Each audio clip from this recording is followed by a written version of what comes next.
नमस्कार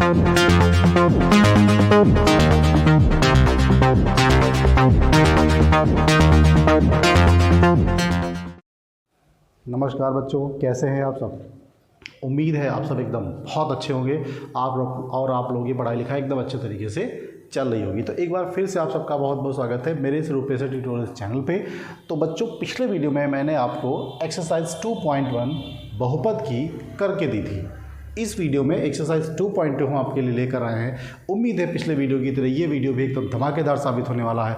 तो बिल्कुल भी देरी नहीं करते हैं और चैप्टर को यानी इस वीडियो को शुरू करते हैं। तो बच्चों, पिछले वीडियो में हम लोगों ने पढ़ा था कि बहुपद जो हम लोग पढ़ चुके थे उसका ग्राफिकल रिप्रेजेंटेशन कैसा होता है, ज्यामितीय विधि से हम उसके शून्यकों की संख्या कैसे ज्ञात करते हैं, मैंने आपको बताया था।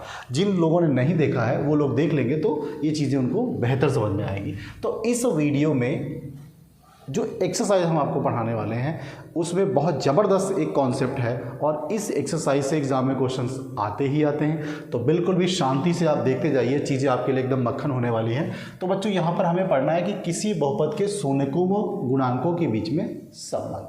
ठीक है, शून्य क्या है मैंने आपको बताया था कि किसी भी बहुपद में प्रयुक्त किए गए या प्रयोग किए गए चर पद जो होते हैं, एक्स वाई जो भी लिखते हैं, ABCD जो भी लिखते हैं, तो उसमें जो चर पद हमारे होते हैं, चर पद, उनके जो मान आते हैं हमारे, उनको हम बोलते हैं शून्यक। उन मानों को अगर उन चरों की जगह पे उस बहुपद में हम रख देते हैं तो पूरे बहुपद का मान शून्य आ जाता है, इसलिए इनको हम शून्यक कहते हैं। तो अब हमके इन शून्यकों व गुणांकों के बीच में रिलेशन क्या होता है, संबंध क्या होता है, हमको यहाँ पर पढ़ना है। ठीक है, तो मैंने आपको बताया था कि एक जनरल फॉर्म होता है AX² + BX + C। ये एक जनरल फॉर्म होता है द्विघात बहुपद का कि जो कि हमें इस चैप्टर में पढ़ना हमारे सिलेबस में है। ठीक है, तो बच्चों यहाँ पर घात कितनी है, घात है इसकी 2, तो इसके बच्चों शून्यक भी कितने हो जाएंगे, 2 शून्यक हो जाएंगे। ओके, ये आपको अच्छी तरह से पता है। अब रही बात शून्यकों के बीच में और गुणांकों के बीच में क्या रिलेशन है, ध्यान दीजिएगा। तो बाय द वे हमने ऐसा मान लिया, हालांकि पिछले वीडियो में मैं आपको बता चुका हूँ, माना 2 शून्य कौन कौन से हो जाएंगे, हम उनको कुछ भी ले सकते हैं।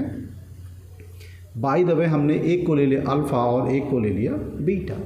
तो अगर बच्चों शून्यकों का योगफल हम निकालते हैं, ज़रा ध्यान से देखिएगा, शून्यकों का योगफल निकालते हैं, योग, तो बच्चों ये हो जाएगा अल्फा + बीटा।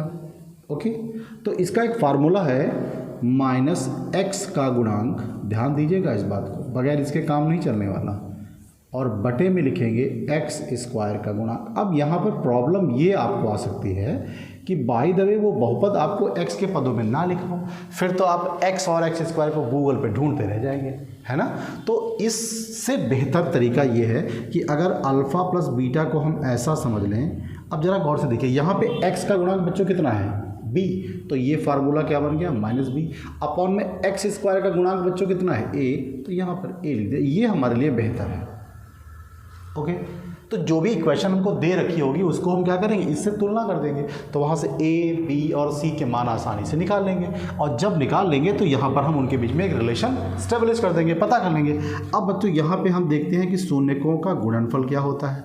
हालांकि पिछले वीडियो में मैंने आपको ये बताया था शून्यकों का गुणनफल कितना होता है, प्रोडक्ट कितना होता है, तो बच्चों अल्फ़ा × बीटा हो गया। तो इसका फार्मूला होता है अचर पद अपॉन में x² का गुणांक। ओके, तो बच्चों अचर पद यहाँ पर c है, तो अगर हम देखें तो अल्फ़ा × बीटा = c/a हो जाएगा। तो ये रहे आपके शून्यक और उनके गुणांकों के बीच में संबंध। ठीक है, मैं थोड़ा सा यहाँ पे लिखे देता हूँ, ऐसे तो आपको बेहतर याद रहेगा। ये बच्चों रहा अल्फ़ा + बीटा = -b/a और अल्फ़ा × बीटा = c/a। बहुत ही इम्पॉर्टेंट फार्मूले हैं, ये एक रिलेशन है जो आपको अच्छे से पता होना चाहिए, तभी जाकर आप इन क्वेश्चंस को कर पाएंगे। तो अब बच्चों हम यहाँ पर क्या करने वाले हैं, एक्सरसाइज 2.2 शुरू करने वाले हैं। मैंने थोड़ी सी झलक आपको दिखाने की कोशिश की है कि एक्चुअली हमें करना क्या है। तो ध्यान रहे, मैं आपको थोड़ी सी बात और बता दूं कि जो भी हमारे पास इक्वेशन दिया होगा, बाय द वे हमको इस फॉर्म में दिया हुआ है, इस फॉर्म में दिया हुआ है। ठीक है, तो बच्चों सबसे पहले हमें क्या करना है, हमको गुणनखंड करने हैं इसके। अब गुणनखंड करने की बच्चों कई विधियाँ होती, जो विधि यहाँ पे लगे। सबसे पहले हमें गुणनखंड करना होगा, उसके बाद क्या करने पड़ेंगे, चर के मान निकालने पड़ेंगे, चर के मान ज्ञात करने पड़ेंगे। ये स्टेप्स मैं लिखे देता हूँ, चर के मान ज्ञात करने। अब यहाँ पर घात हमारी कितनी रहेगी बच्चों, 2। तो जब 2 घात रहेगी तो चर के मान कितने आएंगे, 2 आएंगे। और फिर उनके बीच में बच्चों हम उनको अल्फ़ा और बीटा ले लेंगे, तो alpha plus beta equals to minus B upon A prove कर देंगे, alpha into beta equals to C upon A prove कर देंगे। सिंपल। इतना सा काम करके हमें ये पूरी एक्सरसाइज की धज्जियाँ उड़ा देनी है और चीज़ें आपके लिए बहुत आसान हो जाएंगी। तो आप इसका स्क्रीनशॉट ले सकते हैं, अगर ना ले तो क्योंकि हमने पिछले वीडियो में आपको ये बताया हुआ था, आप उसको नोट डाउन कर लीजिए तो चीज़ें आपके लिए अच्छी रहेंगी। और हम बढ़ते हैं एक्सरसाइज 2.2 के। ओके, आप इसका स्क्रीनशॉट ले सकते हैं, ठीक है। तो बच्चों ये रहे आपके एक्सरसाइज 2.2 के क्वेश्चंस। कुछ क्वेश्चंस मैंने यहाँ पर कॉपी कर दिए हैं और आइए अब हम इनको एक एक करके इनसे निपटना शुरू करते हैं। तो देखिए बच्चों, मैंने आपको बताया था कि ये क्वेश्चन क्या बोला है कि एक द्विघात बहुपद के शून्य ज्ञात कीजिए। तो सबसे पहले आपका फोकस होना चाहिए कि आपको शून्य कैसे ज्ञात करने। शून्य ज्ञात करने के लिए आपको फैक्टर करने पड़ेंगे, गुणनखंड करने पड़ेंगे, कॉमन वामन लेके कुछ भी करना पड़ेगा। हो सकता है मध्य पद को बांटने वाला नियम लग जाए, वर्गांतर नियम लग जाए। तो जैसे जैसे यूज़ होते रहेंगे रूल्स, मैं आपको बताता चलूँगा। तो सबसे पहले हम इस वाले क्वेश्चन को देखते हैं कि जो लिखा हुआ है x² - 2x - 8। ओके, तो देखिए आपको ये 3 पद मिल गए ना, तो ये मध्य पद को बांटने वाला नियम है। तो आपने कक्षा 9 में पढ़ा होगा, कक्षा 8 में भी बहुत अच्छे तरीके से पढ़ा, फिर भी मैं आपको बता देता हूँ कि कैसे करने। देखिए बच्चों, यहाँ पर जो ये 3 पद लिखे होते हैं, तो इनको फैक्टर करने के लिए द्विघात बहुपद का फैक्टर करना हो ऐसे सिंपली, तो हम लोग क्या करते हैं कि बच्चों यहाँ x² का गुणांक और ये अचर पद जो होता है इसकी गुणा करते हैं। अब कहिए प्रभु क्या हो गया आपको, x² के पहले तो कुछ है ही नहीं, तो भैया 1 लिखा हुआ है। 1 मतलब गॉड इज़ 1, ईश्वर एक है। एक भैया दिखता नहीं, तो एक यहाँ पर लिखा हुआ है, ठीक है। तो 8 और 1 की आप गुणा करेंगे बच्चों, कितनी गुणा आ जाएगी, -1, सिंपली -8 आ जाएगा, ठीक है। अब जिस गुणनफल को हम पाए हैं वो गुणनफल देखिए आपका माइनस में है या प्लस में है, तो गुणनफल आ गया आपका माइनस में। तो इस 8 को 2 ऐसे पदों में बांट लीजिए कि जिनको आपस में अगर हम घटा दें तो ये बीच का पद आ जाना चाहिए। मतलब 8 के फैक्टर कर लीजिए, 2 गुणनखंड ऐसे कर लीजिए जिनको आपस में हम घटा दें तो कितना मिल जाए बच्चों, 2 मिल जाए। तो ज़रा गौर से देखिए, एक फैक्टर हुआ 4, एक हुआ 2, 4 और 2 की गुणा करेंगे तो आपको 8 मिलेगा, 4 में से 2 घटा देंगे आपको 2 मिल जाएगा। सिंपल सा क्वेश्चन है। अब देखिए क्या करेंगे, x² और ये माइनस का x यहाँ ऐसे ही लिख देंगे, 2 उठाकर अपनी जेब में रख लीजिए और इन दोनों फैक्टर्स को यहाँ पर लिख दीजिए ऐसे। अब मैंने आपसे बोला था कि इन दोनों फैक्टर्स को घटाने के बाद ये बीच का नंबर लेके आना है, तो घटाने के लिए आप माइनस का यूज़ करेंगे और ये रहा माइनस का 8, ठीक है।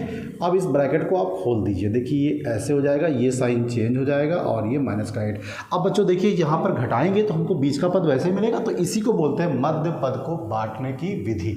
अब सिंपल सी बात है, आप इसमें और इसमें कॉमन ले लीजिए, तो ये देखिए क्या रहा आपका, x कॉमन है, x - 4 ये हो गया, और बच्चों यहाँ पर +2 का कॉमन है तो x - 4 हो गया। दोनों में सेम चीज़ आएगी, अगर सेम चीज़ नहीं आ रही तो इसका मतलब you are going wrong, please check your question, कुछ गड़बड़ी हो गई है, ठीक कर लीजिए।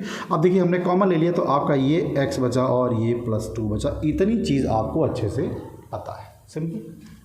कैसे करेंगे इसके आगे, हमें इसके आगे करने के लिए क्या करना होगा बच्चों, ये x के 2 मान निकालने पड़ेंगे। तो यहाँ पे लिखेंगे यदि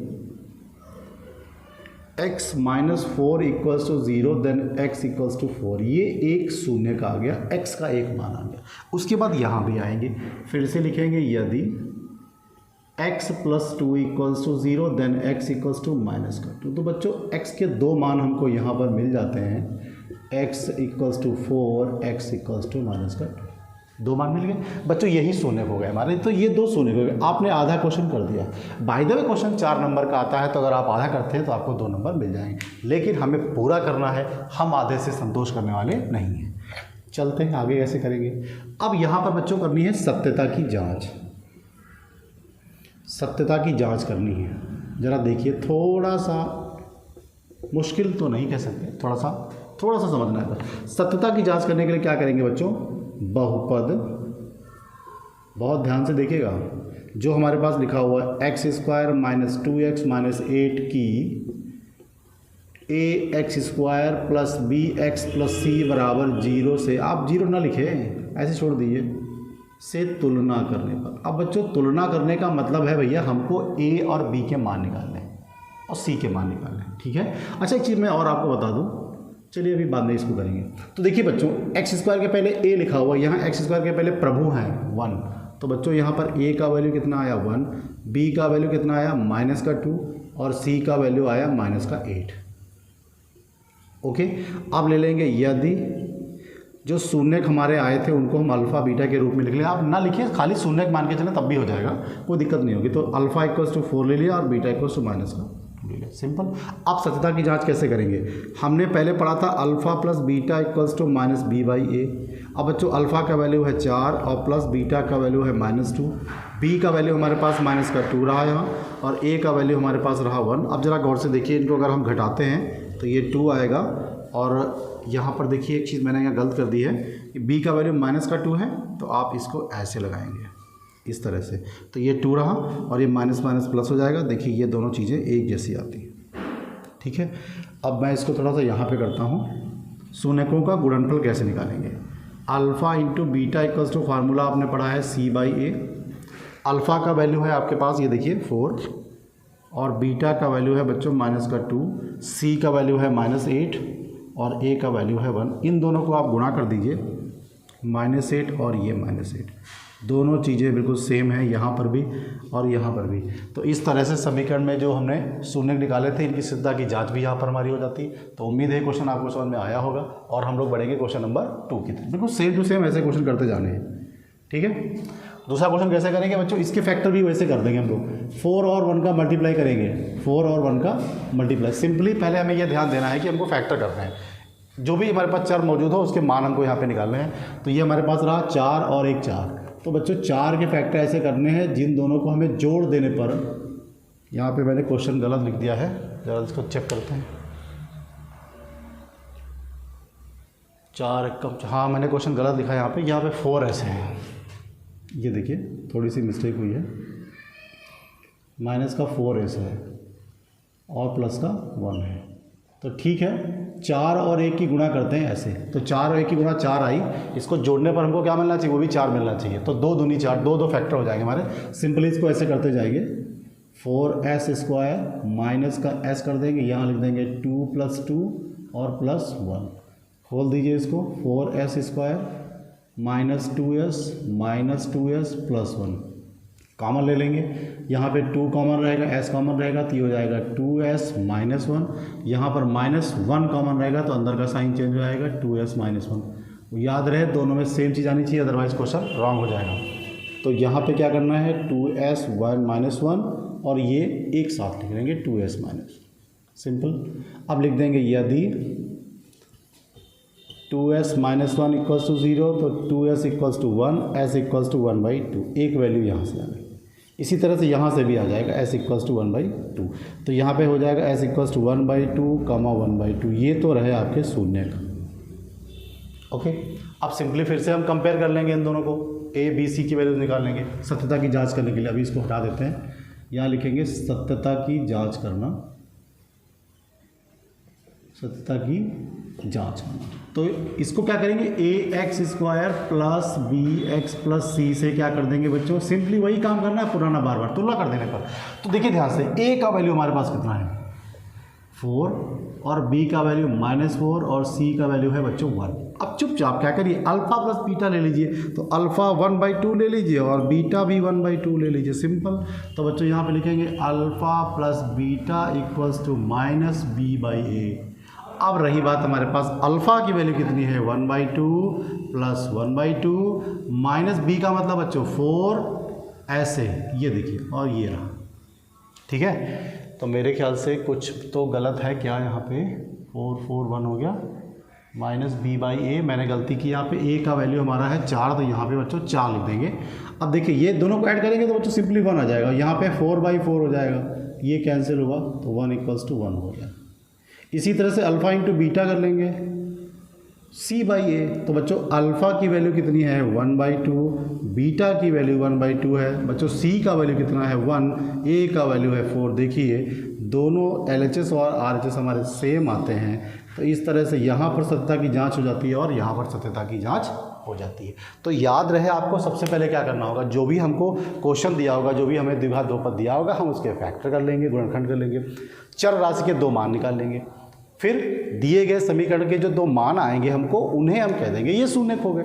अब शून्यकों की सत्यता की जांच करने के लिए क्या करेंगे, उसको तुलना कर देंगे, ए बी सी के मान निकाल लेंगे और एक शून्यक को अल्फा ले लेंगे, एक को बीटा ले लेंगे। अगर आप नहीं लिखना चाहते हैं तो सीधा लिख दीजिए शून्यकों का योग और जोड़ दीजिए। तो कहने का मतलब है कि शून्यकों का जो गणितीय योग आप निकालते हैं और गुणांकों की तुलना करते हैं तो वो दोनों बराबर आने चाहिए, ये सत्यता की जाँच होती है। मेरे ख्याल से चीज़ें आपको समझ में आ रही होगी। ठीक है, हम लोग बढ़ते हैं नेक्स्ट क्वेश्चन की ओर। मैं इसको इरेज करता हूं और अब इसको लिखने की भी ज़रूरत नहीं है। अब हम लोग डायरेक्टली धड़ाधड़ क्वेश्चन करते जाएंगे। ठीक है, मेरे साथ साथ अगर आप क्वेश्चंस को करेंगे तो आपके लिए एकदम बहुत ज़बरदस्त रहेगा, अदरवाइज़ चीज़ें थोड़ी सी बोरी लगेगी। हालांकि मैं पूरी कोशिश करता हूं कि बोरियत नाम की चीज़ आए ही ना। ठीक है, तो मैं बुक उठाता हूं और क्वेश्चन कॉपी करता हूं। ठीक है, ये देखिए थर्ड पार्ट इसका कैसे रहेगा। 6x² माइनस का 3 माइनस का 7x, मैं यहाँ पर ऐसे लिखे देता हूँ। ये क्वेश्चन हो जाएगा, इसका 4 पार्ट हो जाएगा बच्चों। 4u² प्लस 8u हो गया। अब मैं थोड़ी सी यहाँ पर भी जगह बना देता हूँ ऐसे, ताकि हमें थोड़ी सी आसानी हो जाए। t² minus 15। ठीक है, इन 3 क्वेश्चन को पहले करते हैं। ये रही NCERT की बुक और हम लोग क्वेश्चन करने वाले हैं। चलिए सिंपली क्या करते हैं, ये क्वेश्चन थोड़ा सा इम्पॉर्टेंट बन जाता है क्योंकि इसका ऑर्डर ठीक नहीं है। ऑर्डर बार ठीक करिएगा। ठीक है, बिल्कुल सीधे से गुणनखंड करना शुरू मत करिएगा। हमें क्या करना है बच्चों, इसको ऐसे लिख लें हम, ये अचर पद लास्ट में होना चाहिए। अब सिंपली फैक्टर करिए, 6 और 3 की गुणा क्या आएगी, 18। देखिए ध्यान से, 18 आएगी, वो भी माइनस क्या आएगी। इसका मतलब 18 को 2 ऐसे टुकड़ों में तोड़ दीजिए आप कि उनको घटा देने पर बीच का नंबर 7 आ जाए। तो बच्चों 9 दूनी 18, 9 में से 2 घटाएंगे 7 आएगा। सिंपल, बहुत आसान है, मक्खन की तरह एकदम। चलिए 6x², यहाँ पर x आ जाएगा, यहाँ पर 9 माइनस 2, यहाँ पर माइनस का 3। ओके, खोल दीजिए। 6x² माइनस का 9x। अब बच्चों ये वाला माइनस इसको प्लस कर देगा, ऐसे हो जाएगा। यहाँ पर आप 3x कॉमन ले लीजिए। 3x क्यों बच्चों, 3 इकलौता नंबर है जो 6 और 9 को काट देगा, बड़े से बड़ा नंबर। ओके, तो ये x² हो गया, तो यहाँ बचेगा 2x माइनस का 3 प्लस, यहाँ तो कुछ कॉमन दिख नहीं रहा तो 1 ले लीजिए। तो यहाँ हो गया 2x माइनस का 3, दोनों में देखिए सेम आ गया। अब क्या लिखेंगे, 2x माइनस 3 ऐसा हो गया, और यहाँ पर हो जाएगा 3x प्लस 1 इक्वल, ये हो गया। अब शून्य क्या लिखेंगे, यदि 2x माइनस 3 इक्वल्स टू 0 बच्चों, तो 2x इक्वल्स टू 3 आ गया, x इक्वल्स टू 3/2 आ गया, एक ये वैल्यू आ गई। अब लिखेंगे बच्चों, यदि 3x प्लस 1 इक्वल्स टू 0, तो देन 3x को माइनस, और ये रहा 1/3। तो बच्चों शून्य हमारे क्या आ गए, जरा गौर से देखिए। शून्य हमारे हो जाएंगे 3/2 और माइनस 1/3। सिंपल है, 3/2 और माइनस 1/3, ये हमारे शून्य यहाँ पर आ जाते हैं। मैं एक बार चेक कर लूँ, एवरीथिंग इज़ फाइन। 6 रहा, 3 रहा, 9 2 हो गया, ये 3 9 हो गया। Okay, 2x minus 3, 3x plus 2। ठीक है, अब इनकी जांच करते हैं। क्या यार, ये तो फिर फंस गया, छोड़ो इसको भाई, इसको भी हटा देते हैं। चलिए अब बच्चों सत्यता की जांच करने के लिए क्या करेंगे, यहाँ पर ले लेंगे माना एक को अल्फ़ा ले लीजिए, अल्फ़ा इक्वल्स हो जाएगा 3/2 और बीटा इक्वल्स टू हो जाएगा माइनस का 1/3। अब तुलना कर दीजिए बच्चों, ax² plus bx plus c से तुलना कर दीजिए इसकी। तो बच्चों a का वैल्यू कितना आएगा, गौर से देखिए। a का वैल्यू यहाँ से तुलना करनी है आपको, इधर से, तो ये रहेगा 6 और b का वैल्यू रहेगा माइनस का 7 और c का वैल्यू रहेगा माइनस का 3। अब सिंपली शुरू कर दीजिए, अल्फ़ा प्लस बीटा, सूत्र होता है माइनस b/a, दोनों का मैच होना चाहिए, बराबर होना चाहिए। तो अल्फ़ा का मतलब बच्चों 3/2 और बीटा का मतलब बच्चों माइनस का 1/3 और इक्वल्स टू माइनस b कितना है बच्चों, ये देखिए जरा गौर से, साइन वाइन जरा ठीक से लगाइएगा। ये हो जाएगा 3/2 माइनस 1/3 इक्वल्स टू 7/6। यहाँ पर आप 6 कर लीजिए, एलसीएम हो ना, तो बच्चों ये 2 3 जा हो जाएगा, 3 से ऊपर मल्टीप्लाई करेंगे 9 हो जाएगा, माइनस 2 हो जाएगा, 7/6। गौर से देखिए दोनों तरफ सेम है कि नहीं सेम है। अब थोड़ा एलसीएम तो आना चाहिए आपको, है ना, आता तो होगा, इतना तो जानते हैं। चलिए अब अल्फ़ा इंटू बीटा निकालते हैं। ये रहा c/a, अल्फ़ा का मतलब बच्चों कितना हुआ 3/2 और बीटा का मतलब हुआ -1/3 और सी का मतलब हो गया 3, ए का मतलब हो गया c/a 6 हो गया। ये देखिए 3 3 कैंसिल हो गया। मैंने यहाँ पर कुछ गड़बड़ किया है क्या? साइन नहीं आ रहा है इसका साइन नहीं आ रहा है। अल्फ़ा इंटू बीटा 3/2 c/, इसका साइन कहाँ गया? साइन बच्चों रहा सी का वैल्यू -3 है। ये देखिए -3 है तो ये -3 हो जाएगा, तो ये -1/2 आ गया। देखिए ध्यान से, दोनों तरफ वैल्यूज इक्वल हैं, समीकरण की सत्यता की जांच भी हो जाती है। ठीक है, दूसरा क्वेश्चन में मैं यहीं पे किया देता हूँ। अभी मैंने लिखा हुआ था, जो इसका 4th पार्ट है बच्चों वो है 8u² + 4u। अब मैं आपको बताऊं कि अभी हम लोग जब फार्मूला लिख रहे थे मैंने लिखा था x² का गुणांक x का गुणांक, तो इधर तो x है ही नहीं, कहाँ से लाएंगे x वहाँ? तो इसीलिए अब आप अल्फ़ा प्लस बीटा और ABC वाला वो फार्मूला एकदम बेटर है। तो बच्चों यहाँ पर हम लोग क्या करने वाले हैं, हम लोग सिंपली इसके कॉमन लेंगे। देखिए 4u कॉमन ले लिया तो हो गया 2u + 1। सिंपल, देखिए 4u कॉमन ले लिया हमने यहाँ पे। अब बच्चों यहाँ पर क्या लिखेंगे, यदि 4u = 0 तो u = 1 तो 0 आ गया। और एक लिखेंगे यदि 2u + 1 = 0 देन 2u = -1 और u = हो जाएगा -1/2। आपके पास u के 2 मान आ गए। सिंपल है, एकदम सिंपल है। मैंने यहाँ पे 4u कॉमन ले लिया, क्वेश्चन सही लिखा मैंने, चेक करता हूँ मैं। 4u + 8u, मैंने क्वेश्चन गलत लिख दिया भैया, क्या हो गया है हमको, क्वेश्चन गलत लिख दिया। मैंने सोचा यार थोड़ा सा दिमाग ही लगा के ऐसे जल्दी से कर दूँ, जल्दी का काम शैतान होता है, पता चल गया। ओके, देखते हैं भैया, ये है 4u² + 8u।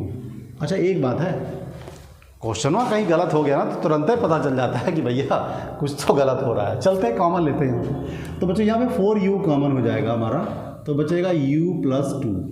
ओके, एक बार लिख लेंगे 4u = 0 देन u = 0, और एक लिख लेंगे u + 2 = 0 तो u = -2। ये तो रहे भैया हमारे शून्य, तो हमारे शून्य क्या आ जाते हैं, 0, -2। तुलना कर दीजिए, ठीक है, तुलना कर दीजिए। एक को अल्फा एक को बीटा लेंगे, सिंपल सा वही तरीका है, कुछ भी हटा हुआ नहीं, कुछ भी अलग नहीं है। तो अब तुलना कर देंगे, ax² + bx + c = 0 से तुलना कर देंगे। अब देखिए यहाँ पे x तो नहीं, तो आप उसको u समझ के चलिए। तो देखिए ये यहाँ पर हमारा a का वैल्यू कितना है, 4 है। अब समस्या क्या है, यहाँ पर b का वैल्यू देखिए अभी भी हमारा 8 है, बट अक्षर पद हमारे पास है ही नहीं, तो भैया जो है नहीं वो तो 0 है, फिर काहे का हीरो। ओके, चलते हैं, अल्फ़ा प्लस बीटा निकालते हैं, सत्यता की जांच किए दे रहे हैं। Alpha plus beta = -b/a। अब बच्चों अल्फ़ा हमारा कितना है, 0। ये देखिए, एक को अल्फ़ा ले लीजिए, एक को बीटा ले लीजिए, और बीटा कितना है -2, b का वैल्यू बच्चों कितना है -8। ये देखिए, ये आपका ये कट गया, ये -2, ये -2, दोनों इक्वल आ गए हैं। अब यहाँ लिख लेंगे alpha into beta = c/a। Alpha का मतलब बच्चों 0, बीटा का मतलब -2 और c का मतलब 0 है, ये 4 रहा बच्चों, ये भी 0 और ये भी 0। ठीक है, बहुत इजी क्वेश्चन है, एकदम मक्खन की तरह। ठीक है, आप इन क्वेश्चन को करिए और हम नेक्स्ट क्वेश्चन की ओर बढ़ने वाले हैं। ठीक है, मैं इसको इरेज करता हूँ। ठीक है, स्क्रीनशॉट ले लीजिए, ले लिया ना। ओके, एकदम ईजियर क्वेश्चंस हैं, बिल्कुल भी डरने की ज़रूरत नहीं है। फैक्टर्स आने चाहिए, फैक्टर करिए, शून्य ले लीजिए, तुलना कर दीजिए, पूरी कहानी ख़त्म। ओके, धीरे धीरे भैया क्वेश्चंस को करते जाते हैं ताकि हमारी एक्सरसाइज ख़त्म हो जाए। ये रहा हमारा नेक्स्ट क्वेश्चन। इस वाले पार्ट के 2 क्वेश्चन रह गए हमारे पास है। एक 5th वाला पार्ट है t² - 15, ये थोड़ा सा इंपॉर्टेंट क्वेश्चन है। और एक क्वेश्चन यहाँ पे ले लेते हैं, ये हो जाएगा बच्चों 3x² - x - 4। ये रहा आपका 6th पार्ट है इसका। ओके, कैसे करेंगे ज़रा गौर से देखते हैं। बिल्कुल वही तरीका है, यहाँ पर कैसे फैक्टर करेंगे, थोड़ा सा दिक्कत होगी आपको, बट मैं बताऊँगा तो बिल्कुल भी नहीं होगी। कैसे करेंगे, कैसे करेंगे, ठीक है, आइए ज़रा। 2 तरीके हैं इसको करने के, या तो सिंपली आप ऐसे ले लीजिए, आप ऐसे ले लीजिए डायरेक्टली, यदि T square minus 15 equals to 0 कर दीजिए। तो बच्चों टी स्क्वायर इक्वल्स टू क्या हो जाएगा 15 हो जाएगा। तो बच्चों टी का वैल्यू कितना आएगा √15। भैया स्क्वायर हटाओगे स्क्वायर रूट चढ़ाओगे, ध्यान रहे स्क्वायर रूट के बाद प्लस माइनस में वैल्यूज़ लिखी जाती है। ये तो रहा आपका शून्य। तो बच्चों यहाँ से शून्य क्या लिख लेंगे, एक शून्य का आया आपका प्लस का √15 और एक आया माइनस का √15। लो कहानी ख़त्म। काहे घबरा रहे हैं, तुलना कर दीजिए। ax² plus bx plus c से तुलना कर दीजिए। देखिए भैया हमारी राइटिंग है बहुत ख़राब, थोड़ा सा ध्यान दीजिएगा। तुलना कर देंगे तो अब जरा गौर से देखिए, तो यहाँ पे x² तो है नहीं, तो हमारा पास t² है बच्चों। तो a का वैल्यू क्या हो जाएगा 1। अब हमारे पास t है ही नहीं कहीं पर, मतलब बीच वाला पद bx वाला पद है ही नहीं, तो वो हमारे पास b का वैल्यू कितना हो जाएगा 0 और c का वैल्यू हो जाएगा -15। अब अल्फ़ा प्लस बीटा की ये दे रहे हैं भैया, तो ये होता है -b/a। अल्फ़ा का मतलब प्लस का 15 और बीटा का मतलब माइनस का 15 और b का मतलब 0/। भैया ये तो हो गया, कट गया आपके 0 = 0 आ गई। ये देखिए मुंह फैला रहे हैं मेढक की तरह है ना। अल्फ़ा इंटू बीटा भी यहीं पे निकाले देते हैं। Alpha into beta = c/a। बच्चों अल्फ़ा का वैल्यू प्लस का 15, बीटा का वैल्यू माइनस का 15 और बच्चों c का वैल्यू कितना है गौर से देखिए, ये देखिए -15। रूट का मल्टीप्लाई करेंगे रूट में गायब हो जाएगा ना भैया, तो ये -15 रहा, ये -15। देखिए दोनों तरफ सेम वैल्यू हो जाती है। कर दी ना सत्यता की जांच। ओके, इस वाले को भी धज्जियाँ इसकी उड़ा देते हैं। कैसे करेंगे, इनका मल्टीप्लाई कर लीजिए, 4 × 12 आ गया। अब 12 काहे में आता है, माइनस में आता है। 12 के फैक्टर करेंगे जिनको घटा देने पर बीच का नंबर यहाँ पे 1 लिखा हुआ है समझने के लिए, तो बीच का फैक्टर कितना आएगा 1 आना चाहिए। तो बच्चों 4 और 3 12, 4 और 3 फैक्टर होंगे। तो यहाँ पे लिखेंगे 3x² माइनस का x लिख लेंगे, बड़ा वाला फैक्टर पहले, घटाने के बाद दूसरा वाला फैक्टर माइनस का। खोल दीजिए इसको, ये हो गया 3x² माइनस का 4x प्लस का 3x माइनस का 4। कॉमन ले लीजिए, तो यहाँ पे हमारा x केवल कॉमन होगा, ये हो जाएगा 3x माइनस का 4। यहाँ पे कुछ कॉमन नहीं तो +1 कॉमन है, 3x माइनस का 4। दोनों में सेम वैल्यू आ गई, बहुत खुशी की बात है। ये देखिए, और ये रहा x + 1।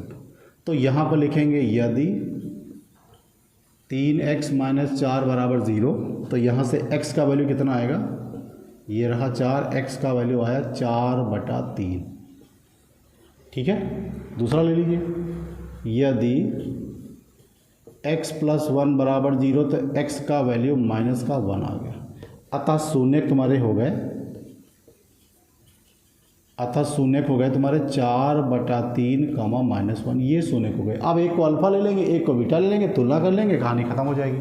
अब इसकी क्या करेंगे, यहाँ पर सत्यता जांचेंगे। कैसे करेंगे, तो ax² plus bx plus c = 0 या 0 ना लिखें से तुलना कर दीजिएगा। तो a का वैल्यू तो 3 आ गया, b का वैल्यू -1 आ गया और c का वैल्यू -4 आ गया। एक अल्फ़ा है एक बीटा है। अब अल्फ़ा प्लस बीटा क्या होता है, -b/a। अल्फ़ा का वैल्यू 4/3, बीटा का वैल्यू -1, b का वैल्यू कितना है -1, a का वैल्यू कितना है 3। अब जरा इसको खोल दीजिए, 4/3 - 1 = -1/3। ठीक है, कुछ गलती हुई है, -b, हाँ ये गलती है। देखिए माइनस का है और इसका वैल्यू भी माइनस का है, तो कुछ इस तरह से लिखेंगे माइनस, तो ये प्लस हो जाएगा। अब ये 3 एक कम 3 यहाँ चला जाएगा, तो 4 में से 3 जाएगा, 1 बचेगा। दोनों तरफ सेम वैल्यू आ गई, सत्यता की जांच होगी। अल्फ़ा इंटू बीटा निकाल देंगे, c/a कर देंगे। अल्फ़ा का मतलब 4/3, बीटा का मतलब -1, c का मतलब ये देखिए -4, a का मतलब 3। तो यहाँ गुणा करेंगे तो -4/3, यहाँ तो -4/3 पहले से था। ये देखिए, इस तरह से क्वेश्चन नंबर 1 के जो 6 पार्ट थे वो हमारे कंप्लीट हो गए हैं। आप इसको करिए, स्क्रीनशॉट लीजिए और हम लोग बढ़ेंगे नेक्स्ट क्वेश्चन के। ओके।